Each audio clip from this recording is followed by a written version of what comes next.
Good morning my dear student. आज हम लोग मैन्युफैक्चरिंग प्रोसेस में लेक्चर सीरीज 32 को डिस्कस करेंगे। जैसा कि माय डियर हम लोगों ने अभी तक वेल्डिंग टेक्नोलॉजी को कंप्लीट किया, जिसमें हम लोगों ने different types of welding process को पढ़ा और साथ में हम लोगों ने वेल्डिंग से होने वाले डिफेक्ट और उनकी रेमेडी को हम लोगों ने पढ़ा। तो आज का टॉपिक माय डियर ये होगा कि हम लोग वेल्डिंग टॉपिक से रिलेटेड जितने मैक्सिमम ऑब्जेक्टिव क्वेश्चंस बन सकते हैं, जो हमारे कुछ प्रीवियस ईयर एग्जाम में आए हुए थे, वो मैंने आपको इंट्रोडक्शन ऑफ वेल्डिंग के जस्ट बाद सॉल्व करा दिया था। और आज हम लोग क्या करेंगे, वेल्डिंग से जितने मैक्सिमम क्वेश्चंस बन सकते हैं उन ऑब्जेक्टिव क्वेश्चन को सॉल्व करना शुरू करेंगे। तो चलिए माय डियर, हम लोग आज क्वेश्चन 1 से स्टार्ट करते हैं और आगे बढ़ते हैं। तो सबसे पहले देखिए डियर, क्वेश्चन 1 से जब हम लोग सॉल्व करेंगे तो देखिए क्वेश्चन 1 आपका क्या कह रहा है, the process of joining metal sheets by means of a fusible alloy और metal applied in the molten state is called. तो सबसे पहले इस क्वेश्चन का मतलब यह है डियर कि ऐसा प्रोसेस जिसमें मेटल शीट को हम लोग जोड़ रहे हैं फ्यूजिबल स्टेट में लाकर, मेटल हमारा क्या होगा, फ्यूज होकर ज्वाइंट होगा, एंड एलॉय हो या मेटल हो, देन आफ्टर ऐसे वेल्डिंग प्रोसेस को हम लोग क्या कहते हैं।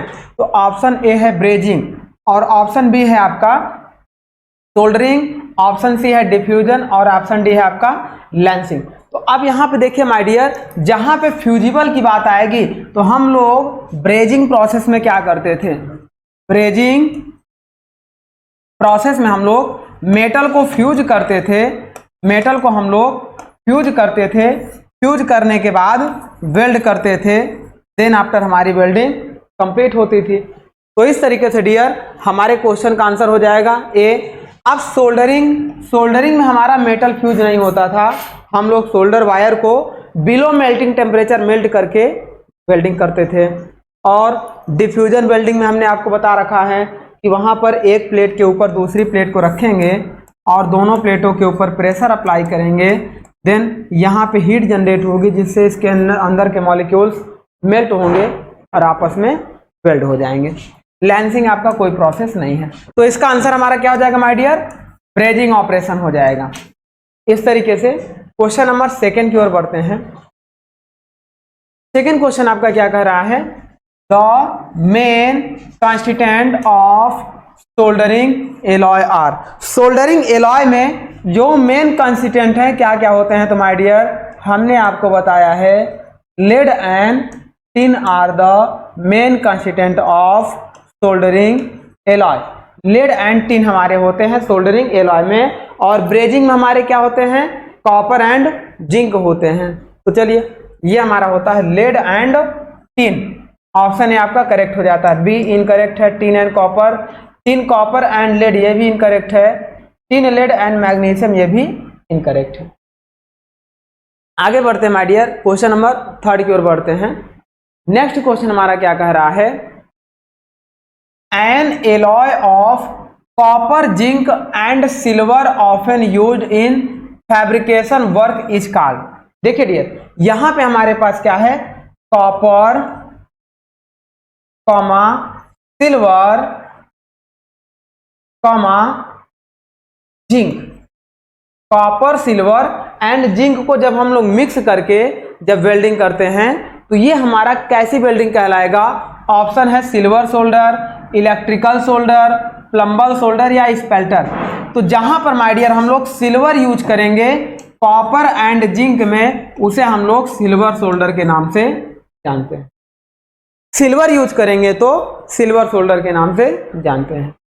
आगे बढ़ते हैं क्वेश्चन नंबर 4 नंबर क्वेश्चन आपका कह रहा है, the soldering process is carried out in the temperature range. अब मैंने आपको बताया है सोल्डरिंग का टेम्परेचर, सोल्डरिंग के लिए टेम्परेचर माय डियर हमने बताया है बिलो 427 डिग्री सेंटीग्रेड या 429 या 430 भी कहते हैं। अब इसके बिलो होना चाहिए। अब यहां मैच कराते हैं, ऑप्शन ए है 15 से 60 डिग्री, इतना भी बिलो नहीं होगा, है ना। 70 से 150 ये भी नहीं होगा, यहाँ देखो 300 से 500 ये हायर टेम्परेचर पहुंच जा रहा है, तो हमारा एक एक्चुअल टेम्परेचर क्या होगा 180 से 250 डिग्री सेंटीग्रेड। और ब्रेजिंग का अगर टेम्परेचर की बात करते हैं यहाँ पर टेम्परेचर ऑफ ब्रेजिंग, तो ब्रेजिंग के लिए आपका जो टेम्परेचर होता डियर वो होता एबव 427 डिग्री सेंटीग्रेड। इस तरीके से ब्रेजिंग का टेम्परेचर। चलिए क्वेश्चन नंबर 5 की ओर बढ़ते हैं। 5 नंबर क्वेश्चन कह रहा है the soldering iron bit is made of. अब मैंने आपको बताया था कि जो सोल्डरिंग आयरन बिट ऐसे बनती है, यहां से लेके ये इस तरीके से बिट होती है। इस बिट को हम लोग बनाते हैं इसका कॉपर का, कॉपर की बिट हमारी बनती है, ये मैंने आपको बता रखा है। ये बिट हीट होगी जब यहां से हम लोग पावर सप्लाई देंगे नेगेटिव एंड पॉजिटिव। देन यहाँ पे हम लोग सोल्डर वायर इसके कांटेक्ट में लाएंगे, वो वायर मेल्ट होगा और जहां हमें वेल्डिंग करनी है उसके ऊपर ड्रॉप के रूप में गिरा जाएगा। तो ये हमारा होता है सोल्डरिंग प्रोसेस। किसका बनाते हैं? कॉपर का बनाते हैं। चलिए आगे बात करते हैं क्वेश्चन नंबर 6 नंबर क्वेश्चन में कह रहा है the soldering iron is heated in gas flame until. ये जो माय डियर हमारा है सोल्डरिंग आयरन है, अगर देखो आर्क से हम लोग हीट कर रहे हैं तो ठीक है, लेकिन अगर गैस से हीट करने लगे तो कब तक हीट करेंगे? ऑप्शन ए है the gas flame appears green in the colour. तो गैस फ्लेम आपकी ग्रीन नहीं दिखती है, या तो येलो दिखेगी या ब्लू दिखेगी या व्हाइट दिखेगी। नेक्स्ट ऑप्शन है the bit is red hot. Red hot तक नहीं गर्म करते हैं, रेड हॉट से बिलो गर्म करते हैं। नेक्स्ट ऑप्शन है the coating of borax on the bits turn black. The coating of the borax on the bit turn black. तो यही आंसर हमारा सही हो जाएगा, डी ऑप्शन आपका नहीं है, नन ऑफ दीज। तो इस तरीके से आंसर सी हमारा सही होगा कि जब हमारे पास देखो ये हम लोग कोटिंग बोरेक्स यूज करते हैं, इसको हमने बताया था इसमें बोरेक्स होता है। इस मेटल को ले आएंगे, इसमें डिप कराएंगे, हल्की से इसके ऊपर लेप हो जाएगा, फिर यहाँ ले आएंगे, जब वेल्ड करेंगे तो ये लगभग किस कलर में हो जाएगा? The coating borax on the bit turns black colour में हो जाएगा, तब तक हम लोग हीट करते हैं। तो ये हमारा होता है। और ये बोरेक्स आपका क्या बनाता है? स्लैग बनाता है, जो हमारा एटमॉस्फेयर से प्रोटेक्ट करता है वेल्ड बीड को। क्वेश्चन नंबर 7 देखिएगा the commonly used flux for brazing. अब ब्रेजिंग के लिए माय डियर हम लोग फ्लक्स किसका यूज करते हैं? बोरेक्स, जिसे हम लोग बोलते हैं सुहागा। बोरेक्स का यूज करते हैं सोल्डरिंग के लिए, ब्रेजिंग के लिए। ये हमारा हो गया। चलिए आंसर आपका slag no, lead no, borax is correct answer, और आंसर डी सोडियम क्लोराइड नहीं। चलिए नेक्स्ट क्वेश्चन है 8 number identify the welding process in which the metals to be joint are heated to the plastic state. यदि हमें ऐसी welding को search करिए और आंसर बताइए जिसमें मेटल को प्लास्टिक स्टेट तक गर्म करें और गर्म करने के बाद वेल्ड करें, then by passing the electric current and then welding is completed. Plastic zone तक गर्म करें इलेक्ट्रिक करंट फ्लो करके, देन हम लोग वेल्डिंग करेंगे। ऐसे वेल्डिंग प्रोसेस को क्या कहते हैं? तो आंसर आप देखिएगा resistance welding, forge welding, thermit welding and plasma welding. आइए सबसे पहले रेजिस्टेंस में आपको समझा देते हैं। देखिए यहाँ एक इलेक्ट्रोड होता है, ये पावर सप्लाई से कनेक्ट कर देते हैं। यहाँ एक दूसरा वर्क पीस होता है और इसे नीचे ले आइए, और ये हमारे पास ये इलेक्ट्रोड होते हैं, इनको कनेक्ट कर देते हैं, एक को पॉजिटिव और एक को नेगेटिव टर्मिनल से। अब जैसे माय डियर यहाँ से करंट पास करती है तो बीच में जो एयर गैप होती है, ड्यू टू रेजिस्टेंस यहाँ का मेटल हीट होकर क्या होने लगता है? मेल्ट होने लगता है। मेल्ट होने का मतलब किस स्टेट में? प्लास्टिक स्टेट में मेल्ट होता है। देन आफ्टर हम लोग प्रेशर फोर्स अप्लाई करके वेल्ड करते हैं, इसे हम लोग रेजिस्टेंस वेल्डिंग कहते हैं। तो यही आंसर कह रहा है कि identify the welding process in which metal to be joint, जिसमें हमें मेटल को ज्वाइन करना है by heated to the plastic state. तो यहाँ प्लास्टिक स्टेट तक हम लोग इसे हीट करेंगे by the use of current flow, by the passing of electric current and then welding is completed after application of pressure. तो प्रेशर हम लोग अप्लाई करेंगे, देन वेल्डिंग हमारी कंप्लीट हो जाएगी। ऐसी वेल्डिंग को रेजिस्टेंस वेल्डिंग हम लोग कहते हैं। Forge welding, thermit welding, plasma welding नहीं होगा। इनके भी एप्लीकेशन हमने बताया है और आगे डिस्कस करेंगे। क्वेश्चन नंबर 9 देखिए क्या कह रहा है। The electric resistance welding operates with, electric resistance welding किस पे ऑपरेट की जाती है? तो अकॉर्डिंग टू आंसर यहाँ करंट और वोल्टेज की बात कर रहा है, तो आर्क वेल्डिंग माय डियर देखें, electric resistance welding, sorry resistance welding बहुत हाई करंट, लगभग 10,000 to 1 lakh ampere current flow कराते हैं। ये हमारी होती है high current and low voltage, high current and low voltage पर इलेक्ट्रिक हम लोग रेजिस्टेंस वेल्डिंग को परफॉर्म करते हैं। ऑप्शन ए है लो करंट, जहां पे लो करंट है उसे काट दीजिए। ऑप्शन बी है high current and low voltage, यही आंसर आपका सही हो जाएगा। लो करंट नहीं होगा, हाई करंट और हाई वोल्टेज भी नहीं होगा, high current and low voltage correct answer हो। देन क्वेश्चन नंबर 10 देखिएगा।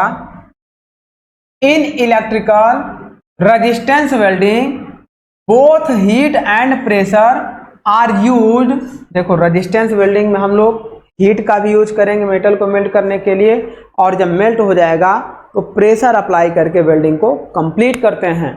तो इलेक्ट्रिकल रेजिस्टेंस वेल्डिंग में use of heat and pressure are used to effect collisions, the pressure necessarily affected the weld varies from.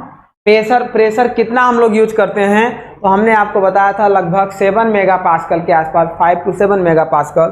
तो यहाँ क्या हो जाएगा 50 to 100 kgf नहीं होगा, ये जब कन्वर्ट करेंगे तो 500 to 850 kgf पर सेंटीमीटर स्क्वायर होगा, किलोग्राम फोर्स पर सेंटीमीटर स्क्वायर होगा। तो ये हमारा MKS यूनिट में दिया हुआ है। तो इतना प्रेशर फोर्स हम लोग अप्लाई करते हैं। आगे बढ़ते हैं नेक्स्ट क्वेश्चन 11 की तरफ। 11 नंबर क्वेश्चन आपका कह रहा है spot welding, projection welding and seam welding belong to the category of. तो ये सारी वेल्डिंग माय डियर हमारी किसकी हैं? रेजिस्टेंस वेल्डिंग की कैटेगरी हैं। रेजिस्टेंस वेल्डिंग, स्पॉट वेल्डिंग आपका कैसे बनता था? 2 प्लेट होती थी, यहाँ पे आप इलेक्ट्रोड लगाते थे और इस इलेक्ट्रोड को पावर सप्लाई से कनेक्ट करते थे, यहाँ आप दूसरा इलेक्ट्रोड लगाते थे। जब करंट आपकी फ्लो होती थी तो यहाँ बीच में हीट आयनाइज होती थी, देन एक स्पॉट बनता था। मल्टी स्पॉट वेल्डिंग क्या होता था? हम लोग प्रोजेक्शन बनाते थे, जिसके बाद वेल्ड कर देते थे, प्रेशर अप्लाई करने पर मल्टी स्पॉट बन जाते थे। सीम वेल्डिंग आपका कैसे बनता था माय डियर? सीम वेल्डिंग में आपका कॉन्टिन्यूअस स्पॉट बनता था, जो हमारे पास रोलर लगते थे इस तरीके से, ये रोलर रोल करते रहते थे तो ये मल्टीपल स्पॉट कॉन्टिन्यूअस बनते जाते थे, इसे हम लोग सीम वेल्डिंग। तो ये सारी कैटेगरी डियर हमारी किसकी होती है? Electric resistance welding. आंसर है arc welding no, thermit welding no, forge welding no, ये है इलेक्ट्रिक रेजिस्टेंस वेल्डिंग। आगे बात करते हैं क्वेश्चन नंबर 12। क्वेश्चन नंबर 12 आपका कह रहा है seam welding is A. Seam welding आपका यही है, ये इस तरीके से एक प्रोसेस होता है वर्कपीस का, यहाँ पे आपका इलेक्ट्रोड लगा होता है, इन इलेक्ट्रोड को हम लोग कनेक्ट कर देते हैं पावर सप्लाई से, यहाँ पे आपके वाइंडिंग लगे होते हैं। अभी हमने शॉर्ट कर बनाया है, ये इस डायरेक्शन में आगे की ओर बढ़ेगा और ये इस डायरेक्शन में आगे की ओर, इस डायरेक्शन में बढ़ेगा, इस डायरेक्शन में बढ़ेगा। इस तरीके से ये वेल्डिंग आपकी ऐसी होती चली जाएगी, इसी को हम लोग सीम वेल्डिंग बोलते हैं। ये आपके रोलर होते हैं, ये एक्ट करते हैं एज ए इलेक्ट्रोड और साथ में ये इस पर प्रेशर भी अप्लाई किए रहते हैं, रोल भी करते रहते हैं, प्रेशर भी अप्लाई किए रहते हैं, जिससे इनके बीच करंट फ्लो होने पर लगातार स्पॉट बनता जाता है। तो seam welding is a continuous spot welding process, तो यही सही होगा। ये लगातार स्पॉट बन रहे हैं, एक कॉन्टिन्यूअस स्पॉट होता है और एक मल्टी स्पॉट होता है। मल्टी स्पॉट आपका डियर ये होता है, स्पॉट के बीच में कुछ गैप हो तो इसे हम लोग मल्टी स्पॉट बोलते हैं, लेकिन लगातार स्पॉट बने तो उसे हम लोग कॉन्टिन्यूअस स्पॉट वेल्डिंग बोलते हैं। क्वेश्चन नंबर 13 देखिए, identify the multi spot welding process.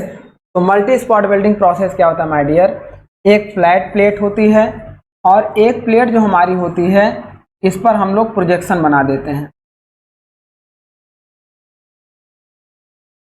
इस तरीके से प्रोजेक्शन बना देते हैं। दोनों प्लेटों को आपस में हम लोग टच करा देते हैं। कैसे टच कराते हैं, ऐसे देखिए,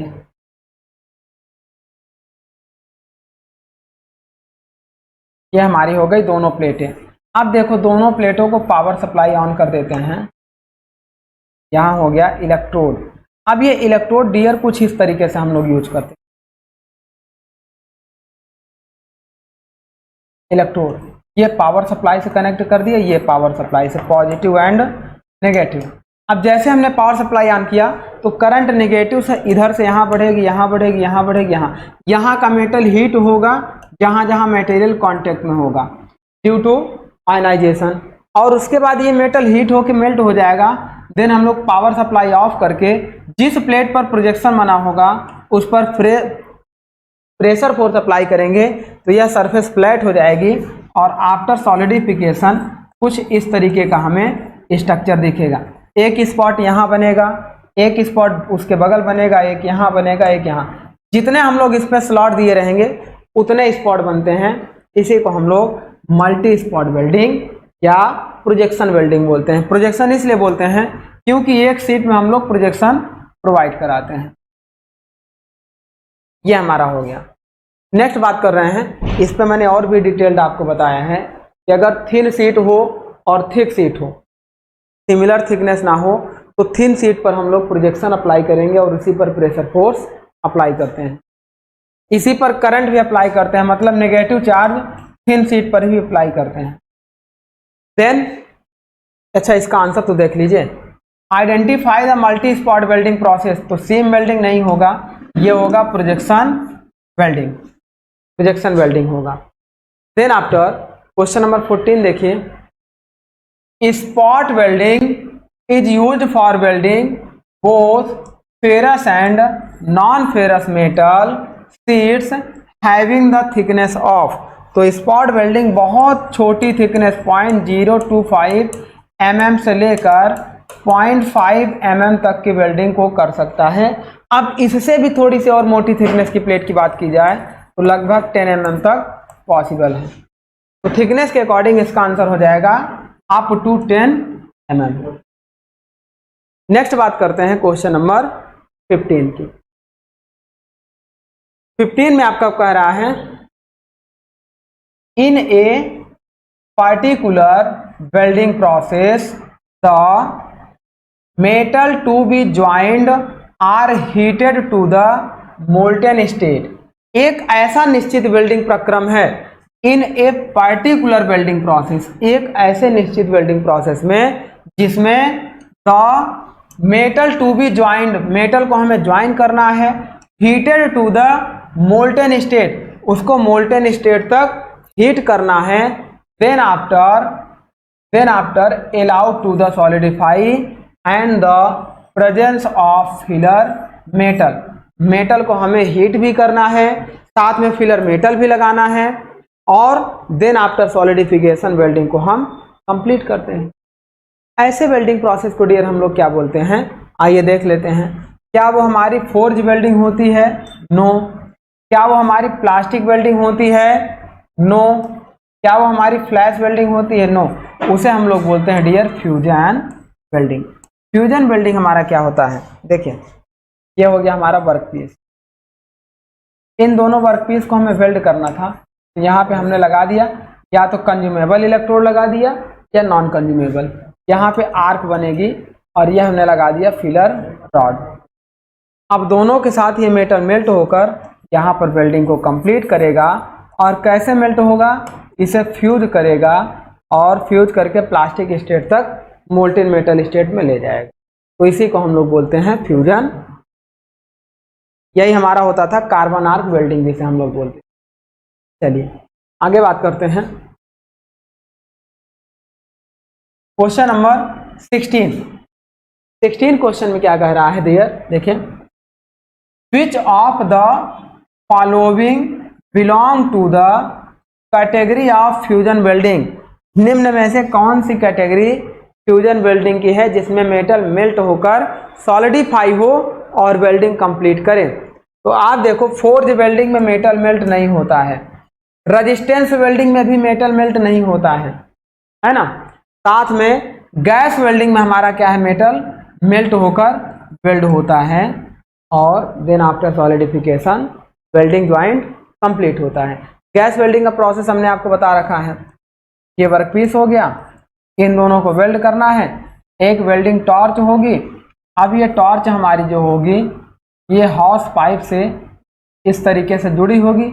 एक चैम्बर से आपका C2H2 आएगा और एक चैम्बर से आपका ऑक्सीजन आएगा। दोनों को हम लोग किससे कनेक्ट कर देंगे, एक को ऑक्सीजन पाइप से कनेक्ट कर देंगे और एक को एसिटिलीन पाइप से कनेक्ट कर देंगे। इस तरीके से यहाँ से फिलर मेटल प्रोवाइड कराएंगे, ये आर्क बनेगी, देन ये मेल्ट होगा और यहाँ पर वेल्डिंग कंप्लीट होगी।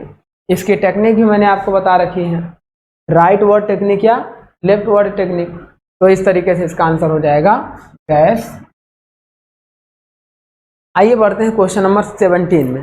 17 में आपका क्या होगा, filler metal is use in, अच्छा देखिए किस वेल्डिंग में डियर हम लोग फिलर मेटल यूज करते हैं। सीम वेल्डिंग जिसे मल्टी स्पॉट या कॉन्टिन्यूअस स्पॉट वेल्डिंग बोलते हैं, कोई फिलर मेटल यूज नहीं करते हैं क्योंकि रेजिस्टेंस वेल्डिंग में फिलर मेटल यूज नहीं करते हैं। तो seam welding and spot welding and projection welding is a resistance welding जिसमें कोई भी फिलर मेटल नहीं यूज करते हैं। फिलर मेटल डियर हम लोग गैस वेल्डिंग में यूज करते हैं। आगे बात करते हैं क्वेश्चन नंबर 18 में क्या कह रहा है, ये कह रहा है इन gas welding of mild steel. देखिए डियर, जब गैस वेल्डिंग में हम लोग माइल्ड स्टील की वेल्डिंग कर रहे हैं, ये जो प्लेट हमारी है वो किसकी है, MS की है। MS का मतलब क्या है कि इसमें हम ज़्यादा ऑक्सीडाइज फ्लेम का यूज नहीं करेंगे, कार्बोराइज फ्लेम का भी यूज नहीं करेंगे। हमेशा माइल्ड स्टील के लिए कौन सी फ्लेम का यूज करते हैं, न्यूट्रल फ्लेम का यूज करते हैं, न्यूट्रल फ्लेम का यूज करेंगे। अब क्वेश्चन के अकॉर्डिंग देखते हैं क्या पूछना चाह रहा है। Using an oxy acetylene flame, यानी कि गैस वेल्डिंग का यूज कर रहे हैं, एसिटिलीन और ऑक्सीजन यूज होगा। Then the total amount of acetylene consumed was 10 litre. Suppose करो कि यहाँ से लेकर यहाँ तक जो वेल्डिंग हमने करना था, ये जो वेल्डिंग करना था, इस टोटल वेल्डिंग को करने में एसिटिलीन माय डियर हमारी कितनी खपत हो गई, 10 litre. Then the corresponding oxygen consumption from the cylinder would be. अब पहले तो हमें इसमें ये पता करना है कि ये कार्बोराइजिंग फ्लेम है, ऑक्सीडाइजिंग फ्लेम है या न्यूट्रल फ्लेम है। जब तक ये नहीं पता होगा तब तक हम ऑक्सीजन का कंजप्शन नहीं निकाल पाएंगे। अगर देखो कार्बोराइजिंग फ्लेम होता, कार्बोराइजिंग फ्लेम होता डियर, तो इसका रेशियो 1:1 होता है, सॉरी 1:0.8 होता है, या 0, आप ऐसे कर लो 0.8:1। 0.8 रेशियो आपका ऑक्सीजन होता है, 1 रेशियो एसिटिलीन होता है। तो यहाँ पर ऑक्सीजन की क्वांटिटी कम है तो स्टील के लिए इसका यूज नहीं करते हैं। मतलब यहाँ पे अगर डियर 10 लीटर एसिटिलीन लग रही थी तो ऑक्सीजन कितनी लगती, 8 लीटर लगती। किसके लिए, कार्बोराइजिंग फ्लेम के लिए। अब न्यूट्रल फ्लेम की बात कर लेते हैं। न्यूट्रल फ्लेम में डियर क्या होगा, देखो ये होता है 1:1, यानी कि 10 लीटर अगर हमारी एसिटिलीन लग रही है तो 10 लीटर भी हमारा क्या लगेगा, ऑक्सीजन यूज किया जाएगा। अब हम स्टील के लिए, माइल्ड स्टील के लिए एसिटिलीन का ही यूज करते हैं, सॉरी न्यूट्रल फ्लेम का यूज करते हैं। तो 10 लीटर एसिटिलीन कंजप्शन के लिए ऑक्सीजन की वैल्यू कितनी आएगी, 10 लीटर। आंसर क्या हो जाएगा, 10 लीटर आपका करेक्ट हो जाएगा। यही अगर आपका यहां पर माइल्ड स्टील की जगह डियर आपका दे देता एल्यूमिनियम, या माइल्ड स्टील की जगह दे देता कॉपर, देखिए तीनों के लिए आप देख ले रहे हैं, अगर कॉपर दे देता तो वहां ऑक्सीडाइजिंग फ्लेम का यूज करते हैं, और ऑक्सीडाइजिंग फ्लेम में रेशियो क्या होगा, 1:1.5 या 1:2.5 भी होता है, 1:1.5 मैक्सिमम यूज किया जाता है, 1:2.5 भी होता है, 1:3 भी होता है, बट यह मैक्सिमम यूज किया जाता है। तो इस हिसाब से 10 लीटर एसिटिलीन कंजप्शन के लिए 15 लीटर ऑक्सीजन की रिक्वायर्ड होती अगर यहाँ स्टील की जगह कॉपर का वेल्डिंग करना होता। सेम अगर स्टील की जगह एल्यूमिनियम हो जाता तो कार्बोराइजिंग फ्लेम यूज करते हैं, तो वहां पर क्या होता, 8 लीटर ही यूज होता। तो ऐसे हम लोग इसको निकाल लेंगे। इसका आंसर हो जाएगा बी। क्वेश्चन नंबर 19 देखते हैं। देखिए 19 क्वेश्चन आपका क्या कह रहा है, which of the following welding technique, निम्न वेल्डिंग टेक्निक में से consist in heating of the metal to be joined to the plastic state and then forging together by external pressure without the addition of any filler metal. कोई भी filler metal हम लोग use नहीं करेंगे। एक देखो सबसे पहले यहाँ पे क्या था कि हम क्या करेंगे, विच of the following welding technique, निम्न में से ऐसी कौन सी वेल्डिंग टेक्निक है जिसमें हम लोग मेटल को हीट करेंगे, मेटल को हीट करने के बाद कहाँ तक, प्लास्टिक स्टेट तक हीट करेंगे, देन उसके बाद हम लोग आपस में वेल्ड कर देंगे विदाउट फिलर मेटल का यूज किए हुए।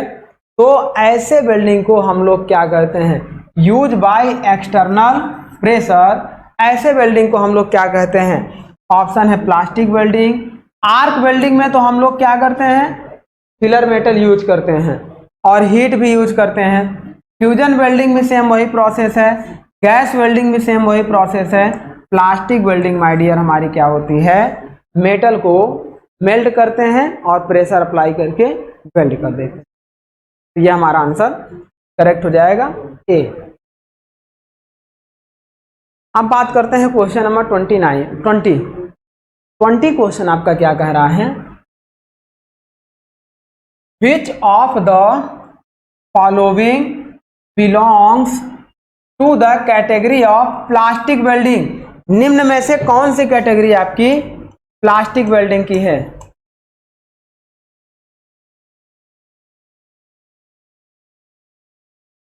निम्न में से कौन सी कैटेगरी प्लास्टिक वेल्डिंग की है, क्या गैस वेल्डिंग है, नो। आर्क वेल्डिंग है, नो। अब रेजिस्टेंस वेल्डिंग में नहीं है, एक्सप्लोशन वेल्डिंग है माय डियर। एक्सप्लोसिव वेल्डिंग में हम लोग क्या करते थे, इस प्लेट को इस प्लेट के साथ वेल्ड करना था तो इसके ऊपर एक बफर प्लेट लगाते थे, एक यहाँ पे डिटोनेटर प्लेट लगाते थे, इस पे डिटोनेटर भरते थे। देन आफ्टर दोनों के बीच में 1 से 10 mm का स्टैंड ऑफ डिस्टेंस लेते थे, ये होता था स्टैंड ऑफ, ये वाली डिस्टेंस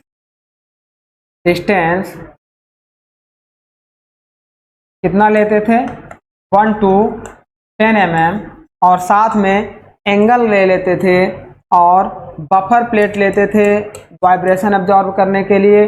डिटोनेटर आपका क्या लेते थे, TNT लेते थे एंड RDX लेते थे। तो इस तरीके से इस वेल्डिंग को हम लोग करते थे। हाई एक्सप्लोसिव से हाई प्रेशर से प्लेट इस पे इम्पैक्ट करती थी और आकर यहाँ पे चिपक जाती थी। देन वेल्डिंग हमारा कंप्लीट हो जाता था, मेटल मेल्ट होता था और प्रेशर की वजह से चिपक जाता था। तो इसे हम लोग कौन सी वेल्डिंग बोलेंगे, एक्सप्लोशन। तो इस तरीके से आंसर इसका हमारा क्या हो जाएगा डियर, डी। आगे बात करते हैं क्वेश्चन नंबर 21। ये कह रहा है which of the following welding process involve exothermal chemical reaction for the purpose of developing high temperature. तो माय डियर, हमने थर्मिट वेल्डिंग में आपको बताया है, थर्मिट वेल्डिंग में हमारा क्या होता है, एक्सोथर्मिक केमिकल रिएक्शन होता है जो हीट प्रोड्यूस करने के लिए यूज किया जाता है, जिसमें हम लोग एल्यूमिनियम प्लस आयरन ऑक्साइड को 1:3 के रेशियो में 1:3 के रेशियो में यूज करते हैं। देन आफ्टर ये हमारा रिएक्शन कंप्लीट होता है, ये रिएक्शन होता है तो यहाँ पे क्या होता है, एल्यूमिनियम ऑक्साइड बनता है, Al2O3 बनता है, प्लस आयरन बनता है, प्लस हीट बहुत ज़्यादा रिलीज होती है। इसी रिएक्शन को हम लोग एक्सोथर्मिक रिएक्शन बोलते हैं। तो ये हमारी होती है कौन सी, आर्क वेल्डिंग नहीं होगा, एक्सप्लोसिव वेल्डिंग नहीं होगा, thermit welding is a exothermic reaction welding होता। अगला क्वेश्चन 22 आपका कह रहा है in thermit welding aluminium and iron oxide are mixed into proportion. तो ये होता है 1:3। ऐसे देखिए Al2 प्लस आयरन ऑक्साइड, ये हमारे ग्रेनुलर्स यूज किए जाते हैं डियर। ग्रेनुलर्स केवल 2 ही वेल्डिंग में यूज किए जाते हैं, एक आपका सबमर्ज्ड आर्क वेल्डिंग में और एक आपका थर्मिट वेल्डिंग में। अब यहाँ पे जो ग्रेनुलर्स यूज किए जाते हैं वो आयरन ऑक्साइड एंड एल्यूमिनियम के होते हैं। जब ये रिएक्ट करते हैं, एल्यूमिनियम आयरन के साथ नहीं रिएक्ट करता है, एल्यूमिनियम ऑक्सीजन के साथ रिएक्ट करके ऑक्साइड बनाता है Al2O3 प्लस आयरन सेपरेट हो जाता है, प्लस बहुत ज़्यादा क्वांटिटी में हीट रिलीज होती है। तो इनका जो रेशियो रखते हैं वो रेशियो रखते हैं 1:3। एक ratio aluminium 1:3, 1:3, 1:3 is the 1:3 is the aluminium and iron oxide लेते हैं। अब ये जो एल्यूमिनियम ऑक्साइड का रिएक्शन करने के बाद यहां पे जो बनता है एल्यूमिनियम ऑक्साइड, ये हमारा क्या होता है, स्लैग फॉर्मेशन के लिए रिस्पॉन्सिबल होता है, स्लैग फॉर्मेशन के लिए। क्योंकि ये हल्का होता है तो आयरन नीचे चला जाता है, एल्यूमिनियम ऑक्साइड ऊपर तैरता रहता है। आफ्टर सॉलिडिफिकेशन एक लेयर बना लेता है जिसे वेल्डिंग के बाद हम लोग रिमूव कर देते, तो इसे हम लोग बोलते हैं थर्मिट वेल्डिंग। आगे बात करते हैं क्वेश्चन नंबर 22। तो ये हमारा हो गया 1:3 होता है। नेक्स्ट बात करेंगे क्वेश्चन नंबर 23 में डियर देखिए कह रहा है the temperature developed during a thermit welding process is of the order of. तो यहाँ थर्मिट वेल्डिंग में माय डियर जो टेम्परेचर जनरेट होता है वह लगभग 3000 डिग्री सेंटीग्रेड तक जनरेट होता है। आंसर देखते हैं 1500 डिग्री सेंटीग्रेड नो, 2009। अच्छा यहाँ देखो 3500 नहीं जनरेट होगा, वो हम क्या आंसर लगा देंगे 2500 यानी कि 2500 डिग्री। तो इस तरीके से थर्मिट वेल्डिंग में maximum 3000 degree centigrade temperature generate होता है। अब बात करते हैं क्वेश्चन नंबर 24 आपका कह रहा है dear which is not true in the context of arc welding. Arc welding के लिए कौन सा स्टेटमेंट सही नहीं है, इनमें से हमें सेलेक्ट करना है। तो सेलेक्ट करते हैं, आंसर ए है आर्क वेल्डिंग की बात कर रहा है। देखिए यहाँ पे क्या है, आर्क वेल्डिंग आप पहले समझ लीजिए, 2 वर्क पीस को हमें वेल्ड करना था। यहाँ पे हमने या तो फ्लक्स कोटेड इलेक्ट्रोड लगाएंगे या बेयर इलेक्ट्रोड लगाएंगे, दोनों में कोई भी यूज कर सकते। इनको हम लोग कनेक्ट कर देते हैं पावर सप्लाई से, एक को नेगेटिव और एक को पॉजिटिव। देन चाहे तो हम यहाँ एक्स्ट्रा फिलर मेटल यूज भी करें, चाहे ना, ये रॉड ही मेल्ट होकर यहाँ पर वेल्डिंग को कंप्लीट करता है। इसी को हम लोग आर्क वेल्डिंग बोलते हैं। AC oblique DC power use करते हैं। मैक्सिमम 6600 डिग्री सेंटीग्रेड इसका टेम्परेचर होता है। चलिए, अब आर्क वेल्डिंग में कह रहा है arc is created by high voltage and low current supply. तो यहाँ पे आपका आंसर ये सेलेक्ट करना है, ये जो आर्क बन रही है, देखो arc is created by high voltage and low current. क्या आर्क जो हमारी जनरेट होगी क्या इसी फिनोमिना पे जनरेट होगी? ऐसे देखिए डियर, जब इस पे हम लोग आर्क जनरेट करते हैं, करंट आई एंड वोल्टेज जो होता है, करंट की वैल्यू को हम लोग क्या रखते हैं, वोल्टेज आपका हाई कर देते हैं और करंट आपकी क्या कर देते हैं, लो कर देते हैं। जब हमारी आर्क जनरेट होगी, आर्क जनरेशन में, उस समय हमारा क्या होगा, शॉर्ट सर्किट, एक मिनट, शॉर्ट सर्किट करंट हमारी रिक्वायर्ड होगी और शॉर्ट सर्किट वोल्टेज रिक्वायर्ड होगा। तो इस समय शॉर्ट सर्किट वोल्टेज आपका हाई होता है और शॉर्ट सर्किट करंट आपकी लो होती है, देन हमारी आर्क जनरेट होती है। तो आंसर यही सही हो जाएगा, आर्क इज क्रिएटेड, आर्क को क्रिएट करने के लिए high voltage and low current की रिक्वायर्ड होती है। मतलब इसका आंसर ए हमारा करेक्ट हो जाएगा। 25 की तरफ बढ़ते हैं। ये कह रहा है in arc welding the maintenance voltage is the order of. Arc welding में हम लोग वोल्टेज कितना रखते हैं? आर्क वेल्डिंग में डियर मैक्सिमम वोल्टेज आपका कितना रखते हैं, 40 से 95 भी आप आंसर कर सकते हैं इस तरीके से। लेकिन यहाँ पे देखो 10 से 20 वोल्ट नहीं होगा, 25 से 40 वोल्ट आप आंसर लगा दो, क्योंकि 40 से 60 भी मत लगाओ और 60 से 100 भी मत लगाओ। तो इसका आंसर आप कितना लगा देंगे, 25 से 40 वोल्ट भी आंसर होता है और 40 से 95 वोल्ट भी। चलिए, ये हमारा होता है आर्क वेल्डिंग में वोल्टेज कितना यूज किया जाए। अब बात करते हैं क्वेश्चन नंबर 26। ये कह रहा है the current value in the arc welding is decided by. अब ये जो करंट हमारी होती है डियर, यहाँ पे ये जो करंट की सप्लाई हम लोग कर रहे हैं, यह किस पर डिसाइड होती है? तो यह डिसाइड होती है, ये जो इलेक्ट्रोड यूज करते हैं, मान लो यहाँ वेल्डिंग कर रहे हैं, ये जो इलेक्ट्रोड यूज करते हैं डियर, इस इलेक्ट्रोड के डायमीटर पे डिपेंड की जाती है। तो यानी कि इस इलेक्ट्रोड के साइज पर, इलेक्ट्रोड का साइज ज़्यादा होगा तो करंट ज़्यादा बढ़ाएंगे, कम होगा तो करंट कम रखेंगे। ये सारी चीज़ें डिपेंडेंसी होंगी इस इलेक्ट्रोड के साइज पर। अब आंसर है प्लेट थिकनेस पर हमारा नहीं डिपेंड करता है करंट, स्पीड पे नहीं डिपेंड करता है, डिपेंड करता है इलेक्ट्रोड साइज पर। तो आंसर हमारा होता है size of electrode, welding length पर भी नहीं डिपेंड करेगा। बात करते हैं क्वेश्चन नंबर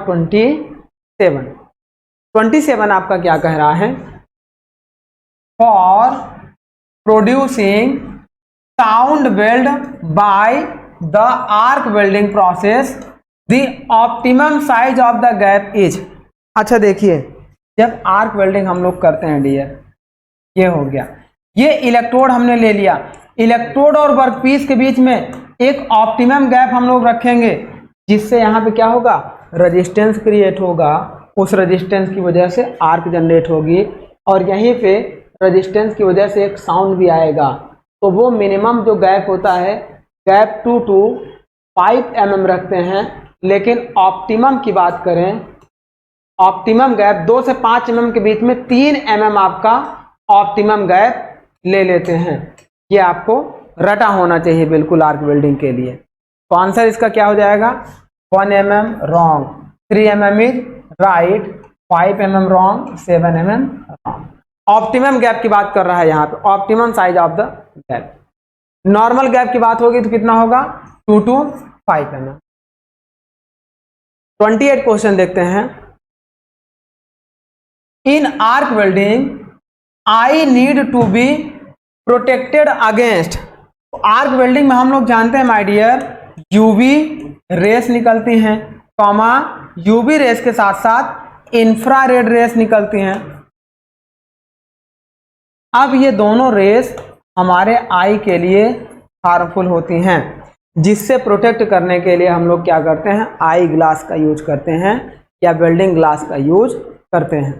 तो हम क्या करते हैं, ultraviolet rays and infrared से प्रोटेक्शन के लिए आई को प्रोटेक्ट करते हैं। आंसर क्या होगा, spark wrong, ultraviolet rays होगा और इंफ्रारेड रेज होगा। तो डी ऑप्शन देखो, ultraviolet as well as infrared rays, दोनों से हम लोग अपनी आंखों को प्रोटेक्ट करते हैं। Next, the electrode used in welding are coated, flux coated electrode की बात कर रहा है। This coating is not accepted, इस कोटिंग का क्या मतलब नहीं हो सकता। ये जो हम लोग कोटिंग यूज करते हैं डियर,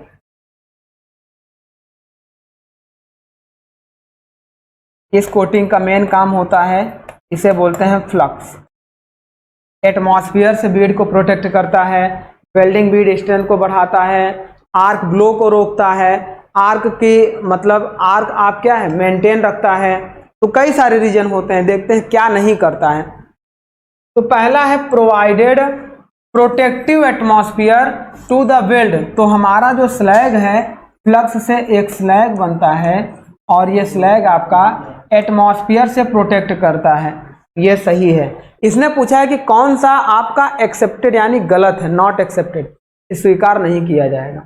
तो पहला तो आपका सही है, फ्लक्स इसके लिए होता है। सेकंड आपका है स्टेबलाइज आर्क, आर्क स्टेबलाइज के लिए भी हम लोग इसको यूज करते हैं।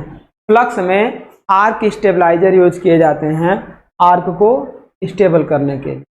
मैंने सारे एलिमेंट आपको बता रखे हैं कि कौन से material as a arc stabiliser use किए जाते हैं। आगे बात करते हैं एड एलॉइंग एलिमेंट कॉमा, अच्छा हाँ, अब देखो फ्लक्स में कुछ एलॉइंग एलिमेंट ऐड कर दिए जाते हैं। अब जब वो मेल्ट होते हैं तो ये आकर वेल्ड बीड में बैठ जाते हैं और मिक्स हो जाते हैं, जिससे बीड की स्ट्रेंथ आपकी क्या होती है, बहुत स्ट्रांग हो जाती है। तो इसका मतलब डी आंसर आपका रॉन्ग हो गया। Prevent the electrode from contamination, electrode के क्षरण से इसको रोकता है, तो ये इसका कोई मतलब नहीं है। आंसर आपका क्या होगा, according to this question answer आपका डी होगा, क्योंकि क्वेश्चन कह रहा था कि इलेक्ट्रोड यूज करते हैं जब हम फ्लक्स की कोटिंग करते हैं, तो कौन सा क्वेश्चन आपका अकॉर्डिंग टू फ्लक्स रॉन्ग होगा। आगे बात करते हैं क्वेश्चन नंबर 30 नंबर क्वेश्चन कह रहा है the phenomena of magnetic arc blow is observed almost excessively with, arc blow पहले क्या होती है ये देखिए, ये वर्क पीस हो गया। मान लीजिए इलेक्ट्रोड यहाँ पे है, इस समय डियर आर्क आपकी ऐसी बननी चाहिए, लेकिन ये आर्क ऐसी नहीं होती है, ये आपकी इस तरीके से हो जाती है। यह इलेक्ट्रोड था, आर्क आपकी इधर शिफ्ट हो जाती है, यानी कि स्टार्टिंग में इतना मटेरियल वेल्ड होने से छूट जाता है। जब इलेक्ट्रोड यहाँ पहुँचता है, आर्क आपकी इधर शिफ्ट हो जाती है। एक्चुअल की एंड पे पहुँचने पे आर्क को ऐसा होना चाहिए, होना एक्चुअल में देखो होना ऐसा चाहिए आइडियल, लेकिन एक्चुअल में ऐसी होती हैं। तो इससे क्या है, इतना मटेरियल स्टार्टिंग में छूट जाता है, इतना एंड में छूट जाता है। क्यों, क्योंकि यहाँ पर निगेटिव जब इलेक्ट्रॉन से इधर पॉजिटिव आयंस, मैक्सिमम इधर पॉजिटिव आयंस है, इधर किनारे पर पॉजिटिव आयंस कम है, यहाँ पर भी कम है, तो इसीलिए हमारी आर्क डेविएट हो जाती है। इसे रोकने के लिए हम लोग यहाँ पर एक टोई गुटका लगा देते हैं और एक टो आउट गुटका लगा देते हैं। और maximum arc blow my dear किस में होता है, डीसी पावर में होता है। और डीसी में भी जब यहाँ पे निगेटिव और यहाँ पॉजिटिव होगा, मतलब डीसी एसपी में, स्ट्रेट पोलैरिटी में मैक्सिमम आर्क ब्लो आपका तो किस में होगा, गैस वेल्डिंग में नहीं होगा, स्पॉट वेल्डिंग में नहीं होगा, थर्मिट में नहीं होगा, यह किस में होगा, डीसी आर्क वेल्डिंग में होगा। और डीसी में भी डीसी स्ट्रेट पोलैरिटी में मैक्सिमम चांसेस होते हैं आर्क में। चलिए क्वेश्चन नंबर 31 सॉल्व किया जाए, देखते हैं इसमें क्या आपका पूछा जा रहा है। ये कह रहा है the welding process using flux in the form of granulars. तो दो जगह पे हम लोग फ्लक्स को ग्रैनुलर्स के फॉर्म में यूज करते हैं। फर्स्ट आपका थर्मिड वेल्डिंग और सेकंड आपका सबमर्ज्ड आर्क वेल्डिंग। तो इन दोनों जगह पे हम लोग फ्लक्स को एज ए ग्रैनुलर्स यूज करते हैं। आंसर देखो, गैस वेल्डिंग में नहीं यूज करेंगे, डीसी आर्क में नहीं यूज करेंगे, सबमर्ज्ड आर्क वेल्डिंग में करेंगे, प्लाज्मा आर्क में भी नहीं यूज। 32 क्वेश्चन है in submerged arc welding the arc is produced between. तो सबमर्ज्ड आर्क वेल्डिंग में क्या होता है डियर, सपोज करो ये हमारे मान लो फ्लैट सरफेस है। चलिए हम फ्लैट सरफेस का एग्जांपल लेके आपको समझा। मान लीजिए यहाँ पे वेल्डिंग करनी थी। अब हम लोग क्या करते हैं, इधर से एक हमारे पास ट्यूब हो गई, ये सिलेंडर हो गया। अब इस सिलेंडर में एक पाइप लगा दिए और यहाँ पे क्या है, ग्रैनुलर्स को सप्लाई कर रहा है और ग्रैनुलर्स इसके चारों तरफ ऐसे इकट्ठे हो गए हैं। कलर चेंज करके आप ऐसे ग्रैनुलर्स आपके इसके चारों तरफ इकट्ठे हो गए हैं। देन आफ्टर हम लोग क्या करेंगे, यहाँ पर इलेक्ट्रोड लगाएंगे। ये हमारा हो गया। देखो एक ऐसे टॉर्च होती, अब इसमें पूरा का पूरा कंस्ट्रक्शन होता है। कैसा कंस्ट्रक्शन होता है, इसके अंदर एक आपका वायर गया होता है, यहाँ पे रोलर्स लगे होते हैं इसे आगे फीड करने के लिए। ये वायर आता है, वर्कपीस और इलेक्ट्रोड के बीच में गैप रखते हैं। देन गैप होने के कारण यहाँ पे ये जो कुछ गैप हैं, इस गैप के कारण यहाँ पर रेजिस्टेंस क्रिएट होगा। इस रेजिस्टेंस की वजह से यहाँ पर आर्क जनरेट होगी। लगातार ये गैप मेंटेन रहेगा और वायर आपका आगे की ओर बढ़ता रहेगा और यहाँ पर ये वायर मेल्ट होता रहेगा। तो इस थर्मिड वेल्डिंग में और ये जो आर्क यहाँ बनेगी इस फ्लक्स में डूबी हुई रहेगी। तो इस थर्मिड वेल्डिंग में जो आर्क जनरेट होगी वह किससे जनरेट होगी, इस वायर से। इस वायर का नाम हम लोग बोलेंगे बेयर इलेक्ट्रोड। बेयर इलेक्ट्रोड इसलिए बोल रहे हैं क्योंकि इसके ऊपर कोई भी कोटिंग नहीं की गई। चलिए आंसर इसका क्या है, in submerged arc welding arc is produced between. तो किसके बीच में प्रोड्यूस्ड होगी, वर्कपीस एंड बेयर इलेक्ट्रोड के बीच में आर्क हमारी प्रोड्यूस होगी। आंसर है आपका ऑप्शन ए है, A bare metal electrode and the workpiece. Answer A आपका करेक्ट है। बाकी अदर ऑप्शन आपके रॉन्ग हो जाएंगे। अदर में रॉन्ग कैसे होंगे, बी ऑप्शन कह रहा है ये टंगस्टन इलेक्ट्रोड, रॉन्ग क्योंकि टंगस्टन इलेक्ट्रोड नॉन कंज्यूमेबल होगा और यहाँ पे कंज्यूमेबल बेयर इलेक्ट्रोड यूज करेंगे सबमर्ज्ड आर्क वेल्डिंग में। सी ऑप्शन है कार्बन इलेक्ट्रोड, ये भी नॉन कंज्यूमेबल होगा। स्लैग कोटेड ये भी। तो ये हमारा हो गया 33 का देखते हैं। All of the following statement are correct except. देखो निम्न में से दिए गए स्टेटमेंट में सभी स्टेटमेंट करेक्ट हैं, उसमें से एक स्टेटमेंट आपका रॉन्ग है, पहचानिए। तो ऑप्शन ए कह रहा है acetylene gas is stored in cylinder in liquid form. ये रॉन्ग कह रहा है क्योंकि एसिटिलीन को हम लोग जो सिलेंडर में स्टोर करते हैं वह किस फॉर्म में स्टोर करते हैं, गैसियस फॉर्म में स्टोर करते हैं। और एसिटिलीन अगर देखो अंदर स्टोर करने लगे तो स्टोर करते समय अंदर का प्रेशर बढ़ेगा, बाहर एटमॉस्फेयर के ज़्यादा। तो एसिटिलीन आपकी क्या होती है, एटीएम प्रेशर से हाई प्रेशर पर सेल्फ इग्नाइट होने लगती है। तो यहाँ पर इसे स्टोर करना हार्मफुल होता है। उस समय इस एसिटिलीन को स्टोर करने के लिए हम लोग इसे एसीटोन में मिक्स करते हैं। एसीटोन में मिक्स करते हैं और एसीटोन लगभग 25 टाइम्स, अगर प्योर एसीटोन की बात करें तो लगभग 420 टाइम्स अपने अंदर एसिटिलीन को एब्जॉर्ब कर लेती है। तो हम लोग यहाँ क्या करते हैं, एसीटोन के साथ इसको मिक्स करके एज ए गैसियस फॉर्म में स्टोर करते हैं। तो यही आंसर हमारा इसमें एक्सेप्ट यानी कि रॉन्ग आंसर सेलेक्ट करना था। अब देखो आंसर इसका क्या हो जाएगा, ए आपका रॉन्ग है। बी चेक करते हैं क्या सही है कि नहीं। बी कह रहा है oxygen cylinder is usually painted with black colour. तो अगर ये एसिटिलीन सिलेंडर है तो ये माय डियर आपका महरून कलर में होगा, और अगर ऑक्सीजन सिलेंडर होता वो आपका ब्लैक पेंटेड कलर में होता है। तो ये आंसर आपका सही कह रहा है। सी देख लेते हैं, most of the oxy acetylene welding is done with neutral flame obtained by the supply equal volume of oxygen and acetylene. तो ये एग्जैक्ट बिल्कुल सही बात है कि गैस वेल्डिंग में C2H2 एंड ऑक्सीजन का रेशियो मैक्सिमम 1:1 रखते हैं, जिसे हम लोग न्यूट्रल फ्लेम। डी ऑप्शन देख लीजिए, कार्बोराइजिंग फ्लेम मतलब ऑक्सीजन का रेशियो कितना होगा 0.8 और एसिटिलीन का 1, इसे हम लोग रिड्यूसिंग फ्लेम के नाम से भी जानते हैं। तो carburising flame is obtained when excess of acetylene is supply, मतलब एसिटिलीन की क्वांटिटी ज़्यादा होगी। तो यहाँ देखो ऑक्सीजन 0.8 है और एसिटिलीन 1 है, तो मतलब एसिटिलीन की सप्लाई ज़्यादा है। तो इस तरीके से इसका आंसर क्या होगा, ए आपका रॉन्ग है, बाकी तीनों स्टेटमेंट आपके राइट है। क्वेश्चन नंबर 34 की तरफ बढ़ते हैं। Identify the wrong statement. दिए गए क्वेश्चन में गलत स्टेटमेंट को पहचानिए। तो ये कह रहा है ऑप्शन ए,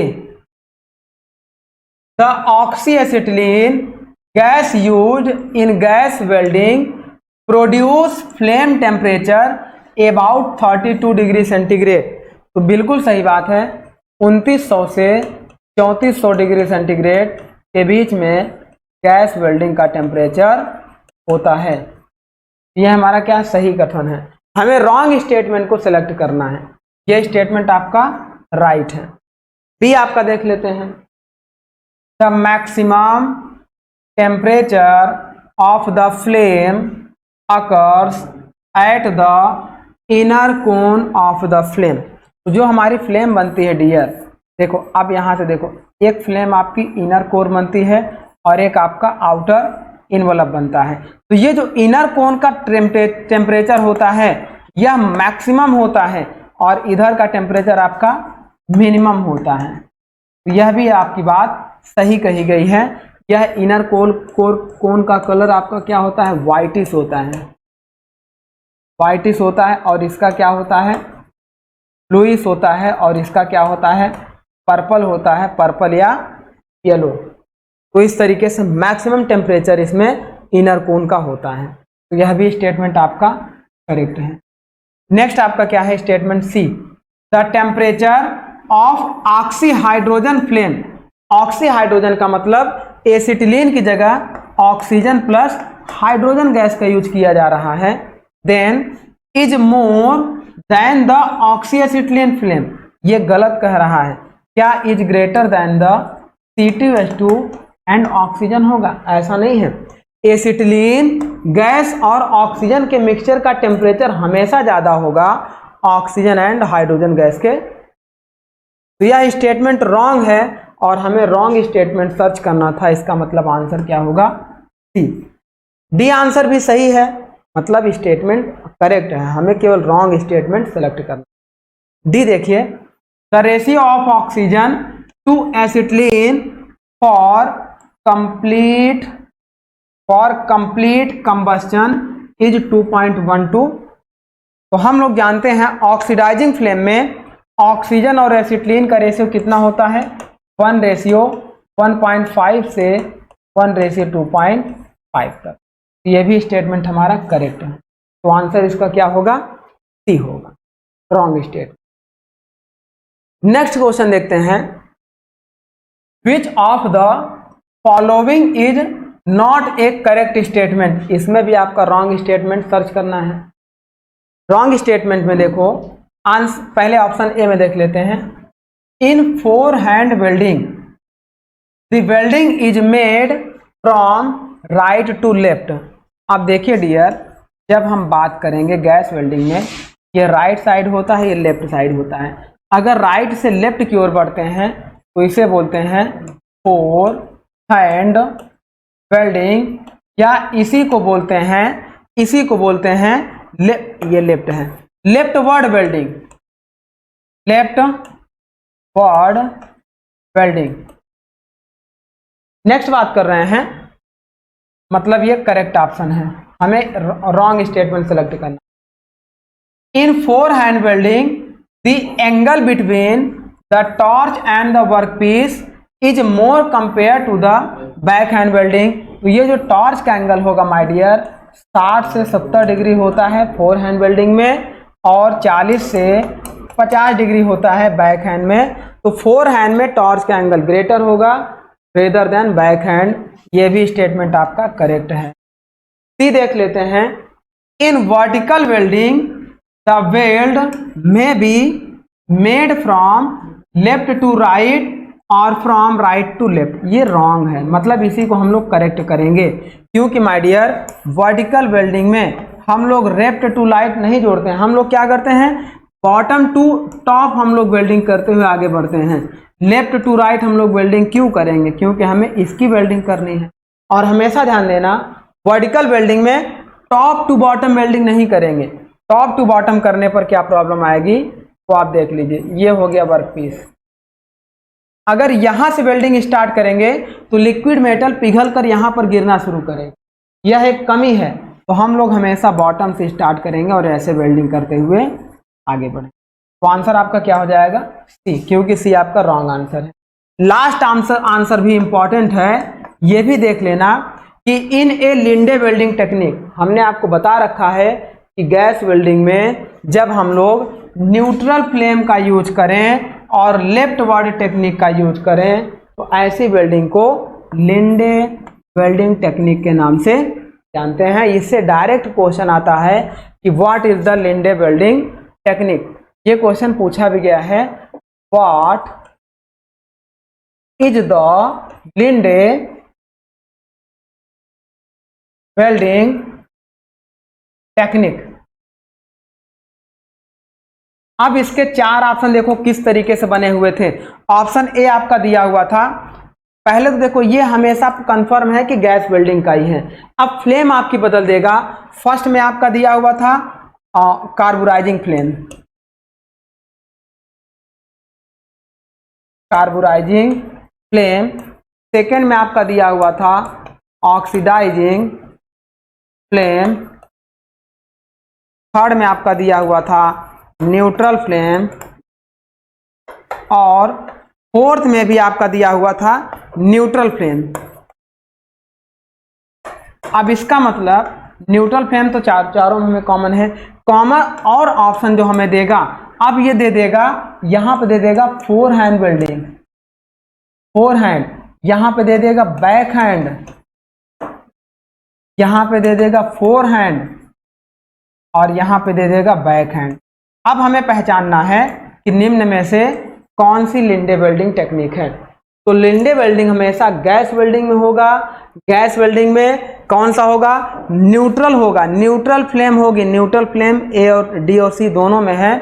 साथ में लेफ्ट से राइट डायरेक्शन, देखो लेफ्ट वर्ड, राइट से लेफ्ट डायरेक्शन में हमें वेल्डिंग होती है। राइट से लेफ्ट की ओर वेल्डिंग करते हैं, जिसे हम लोग फॉरवर्ड वेल्डिंग बोलते हैं, या जिसे हम लोग लेफ्ट वर्ड वेल्डिंग बोलते हैं। तो neutral flame four hand welding इसका आंसर सही हो जाए। तो इस तरीके से क्वेश्चन आपका पूछा गया है। तो ये था माय डियर हमारा आज का क्वेश्चन सेशन, जिसमें हम लोगों ने लगभग 35 क्वेश्चन को कंप्लीट किया। अभी और वेल्डिंग के क्वेश्चन हमारे बचे हुए हैं, जिसे हम लोग नेक्स्ट लेक्चर में कंप्लीट करेंगे। तो आज का लेक्चर माय डियर हम लोग यहीं पे स्टॉप कर रहे हैं। Thank you my dear.